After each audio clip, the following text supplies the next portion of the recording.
जय मसी सबैलाई। आज म तपाईहरुलाई एउटा सानो कथा भन्न गइरहेको छु है। एक दिन एकजना यस्तो धनी व्यक्ति थियो जो क्रिस्चियन व्यक्ति हुनुहुन्थ्यो अनि उहाँ चर्चमा पनि अघिल्लो सिटमा बस्ने गर्थ्यो। उसकोमा सबै थोक थियो, केही कुरोको घटी कमी थिएन है। अनि सबैले उसलाई रेस्पेक्ट गर्ने गर्थ्यो। तर एक दिन ऊ मर्यो। जब ऊ मर्यो त्यस समय उसले एउटा अठोट गर्यो कि म त्यतिकै खाली हात स्वर्ग जाँदिन, तर म केही कुरोहरू लिएर यो हीरा र मोती चाहिँ मेरो ब्यागमा हालेर लान्छु भनेर उसले प्रण गर्यो। अनि उसले महँगो महँगो हीरा मोती एउटा ब्यागमा हाल्यो अनि ऊ स्वर्गतिर गयो है। जब ऊ स्वर्गको गेटमा पुग्यो तब त्यहाँ सेक्युरिटी चेक भयो। त्यो सेक्युरिटी चेक हुँदाखेरि त्यहाँ अचानक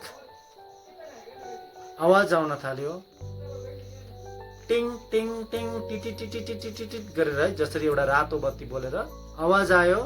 अनि त्यहाँनिर त्यो बत्ती बल्यो कि उसकोमा त्यो ब्याग भित्र केही न केही छ भन्ने एउटा प्रुफ हुन थाल्यो है। अनि एकजना स्वर्गदूत दौडेर आयो अनि उसको ब्यागमा खोलेर हेरे। अनि सबै स्वर्गदूतहरू पछि आएर दौडेर आए अनि भन्न लागे कि त्यस ब्याग भित्र के छ। तब त्यो स्वर्गदूत हाँस्छ अनि उसले भन्छ है, हेर्नुहोस् उसले त यहाँनिर ढुङ्गा माटो अनि धुलोहरू मात्र लिएर आएछ भन्न थाल्यो। अनि सबैजना हाँस्न थाले। यस कथाबाट तपाईले के बुझ्नुभयो? जुन चिजको लागि तपाईहरू रातको निद्रा मार्नुहुन्छ, शान्तिलाई बेच्नुहुन्छ, जुन रिलेसनसिपको लागि तपाईहरू सेल्फ रेस्पेक्टलाई तोड्नुहुन्छ, त्यो सब के हो? त्यो सब एउटा धुलो मात्र हो साथीभाइ हो।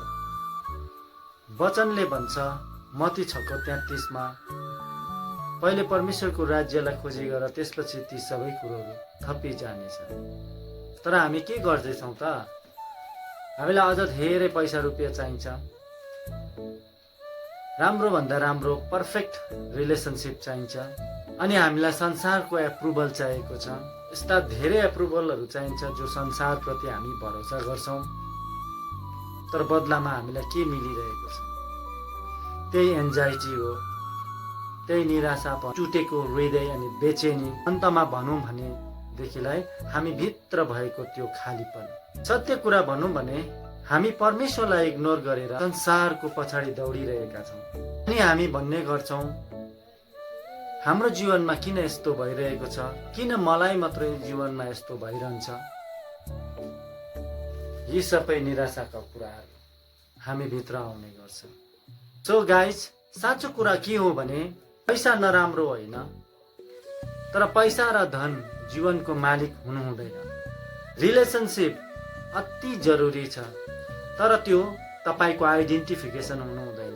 सपना देख्नुहोस्, तर त्यो सपनाले तपाईलाई टुटाउनु हुँदैन, तोड्नु हुँदैन। त्यसैले प्रिय हो, आउनुहोस् आज एउटा डिसिजन लिनुहोस् कि धुलोको पछाडि होइन, तर सच्चाईको पछाडि भाग्नुहोस्। मान्छेको एप्रुभलमा होइन, तर परमेश्वरको साथमा रहनुहोस्। किनभने जब तपाई पनि त्यो स्वर्गको गेटमा पुग्नुहुन्छ अनि त्यस जग्गामा तपाई उभिनुहुन्छ, त्यस समय तपाईको साथमा आखिरमा जे छ त्यही तपाईको धन हुनेछ। विश्वास गर्नुहोस् प्रिय हो, हीरा चाहिँ कुनै वस्तु होइन, तर हीरा चाहिँ तपाई आफै हुनुहुन्छ।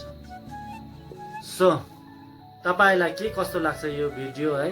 यदि तपाईलाई यो भिडियो राम्रो लाग्यो भने अनि यो भिडियोले तपाईलाई केही कुराको सिख दियो भनेदेखिलाई तपाईले कमेन्टमा लेख्नुहोस्, म हीरा हो। हुन्छ गाइस।